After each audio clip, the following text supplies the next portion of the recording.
Hello guys, एक बार आपका मेरे चैनल में हार्दिक स्वागत है। मैं डॉक्टर मंजू एक बार फिर से प्रगतिवादी कवि नागार्जुन से संबंधित कुछ महत्वपूर्ण क्वेश्चन लेकर आई हूँ। उम्मीद करती हूँ आप सबको यह पसंद आएंगी।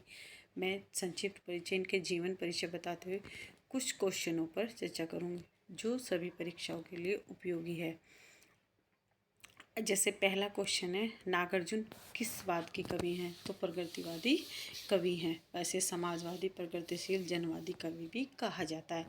अगला क्वेश्चन है, नागार्जुन का वास्तविक नाम क्या था? तो वैद्यनाथ मिश्र। एक क्वेश्चन बनता है कि हिंदी साहित्य जगत में नागार्जुन को किस नाम से जाना जाता है? तो बाबा के नाम से जाना जाता है।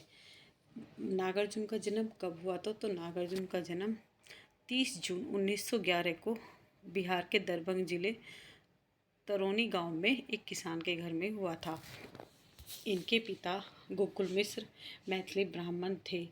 इनके यहाँ खेती के साथ साथ पुरोहिती का भी काम होता था। इनका वास्तविक नाम वैद्यनाथ मिश्र था। इनका उपनाम यात्री था। नागार्जुन इन्होंने अपना नाम तब रखा जब इन्होंने बौद्ध धर्म को अपनाया। अब इनसे संबंधित कुछ क्वेश्चन, नागार्जुन के काव्य की कौन कौन सी विशेषताएं उन्हें कबीर के समक्ष खड़ा करते हैं? समक्ष का मतलब सामने या उसके बराबर में। तो व्यंग चेतना। कौन सी? व्यंग चेतना। इनकी महत्वपूर्ण रचनाएं अकाल और उसके बाद कविता से है। अगला क्वेश्चन है, इनकी प्रमुख रचनाएं जो हैं कौन कौन सी हैं? तो जिसमें मैंने सतरंगे पंखों वाली, प्यासी पतरया की और पुरानी जूतियों का कोरस, इनकी महत्वपूर्ण रचनाएं, काव्य रचनाएं हैं। अगला है, आओ रानी हम ढोएंगे पालकी, यही हुई है राय जवाहरलाल की। तो उपयुक्त काव्य पंक्ति किस कवि द्वारा कही गई है?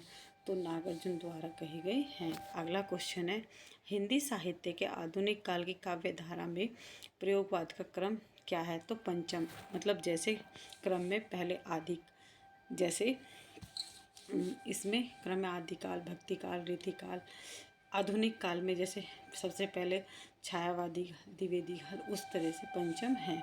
अगला क्वेश्चन है, अमेरिका के कैलिफोर्निया विश्वविद्यालय में भारतीय संस्कृति और साहित्य के अध्यापक के रूप में किस कवि ने कार्य किया? तो अज्ञे जी ने कार्य किया। यह जब मैंने अज्ञे जी पर वीडियो बनाई तब भी क्वेश्चन था। अभी जैसे इससे पहला क्वेश्चन था, हिंदी साहित्य को आधुनिक काल की काव्यधारा के प्रयोगवाद का क्रम। जैसे इसमें था पहले द्विवेदी युग, फिर था सबसे पहले भारतीय हिंदू युग, द्विवेदी युग, छायावादी युग, प्रगतिवादी युग और फिर था प्रयोगवादी युग।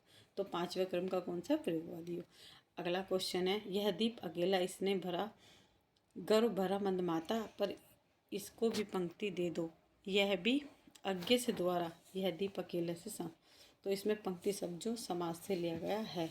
फिर अगला क्वेश्चन है, कलगी बाजरे की कविता के अनुसार कौन सा उपनयन मेला है? तो बिचली घास। अगला क्वेश्चन है, नागार्जुन के बचपन का क्या नाम था? तो वैद्यनाथ मिश्र था। या नागार्जुन का वास्तविक नाम क्या था? तो वैद्यनाथ मिश्र। अगला क्वेश्चन है, इन्होंने खुद ही कहा, मैं ओगड़ गोत्र का कवि हूँ, अभिजात समुदाय मुझे क्यों पसंद करेगा? अपने विषय में किस कवि ने यह कथन कहा है? तो नागार्जुन ने कहा है। अगला क्वेश्चन है, निम्नलिखित में से नागार्जुन की मैथिली में रचित कविता कौन सी है? तो तालाब की मछलियाँ। नागार्जुन ने व्यंग्यात्मक शैली का प्रयोग किन कविताओं में किया है? तो राजनीतिक कविताओं। तो कह सकते हैं राजनीतिक जो चेतना है या राजनीतिक पर कड़ा प्रहार या व्यंग किया है। नागार्जुन किन 4 भाषाओं में कविताएं लिखते थे? तो हिंदी, मैथिली, संस्कृत, बांग्ला। ये बहुत महत्वपूर्ण क्वेश्चन है, आ जाता है, ऐसे भी आ जाता है, नागार्जुन किन 4 भाषाओं में लिखते थे? तो ये कोई एक अलग दे देगा, ये दे देगा, या कितनी भाषा? तो 4। अपनी किस कविता में नागार्जुन ने संस्कृत काव्य में वर्णित हिमालय को अपने आंखों देखा हिमालय से तुलना की है? तो बादलों को घिरते देखा है। लालिमा का करुण आख्यान द्वारा नागार्जुन किस भाव को व्यक्त करता है? तो मृत्युबोध को। ऐसा कहा गया कि हर जन्म, जिसका जन्म है उसकी मृत्यु भी निश्चित है। अगला क्वेश्चन है, एक प्रवासी के कष्ट को नागार्जुन ने अपनी किस कविता में अभिव्यक्त किया है? तो सिंदूर तिलकित भाल कविता में कवि ने अपने तरुणी नामक ग्राम का जिक्र किया है? ऐसा भी क्वेश्चन लग जाता है कि तरुणी नाम के ग्राम का जिक्र किसमें किया है? तो सिंदूर तिलकित भाल में इनकी प्रमुख कविता इसमें किया है। तो सिंदूर तिलकित भाल कविता में कवि को अपनी पत्नी का भाल याद आता है। इनकी पत्नी का नाम अपराजिता था। अगला क्वेश्चन है, नागार्जुन ने अपनी किस कविता में 8 पंक्तियों में गृहस्थ जीवन के समस्त भाव को अभिव्यक्ति प्रदान की है? तो अकाल और उसके बाद। ये भी इनकी प्रमुख रचनाएं हैं, जैसे जन कवि, सिंदूर तिलकित भाल और बहुत दिनों के बाद। अगला क्वेश्चन है, चमन खिलता था, वह खिलता था और वह खिलना कैसे था या खिलता कैसे था? इस पंक्ति का अगला बंद क्या होगा? कि जैसे हर कली में दर्द का याराना हो जाए, इस प्रकार ये पंक्ति पूरी होती है।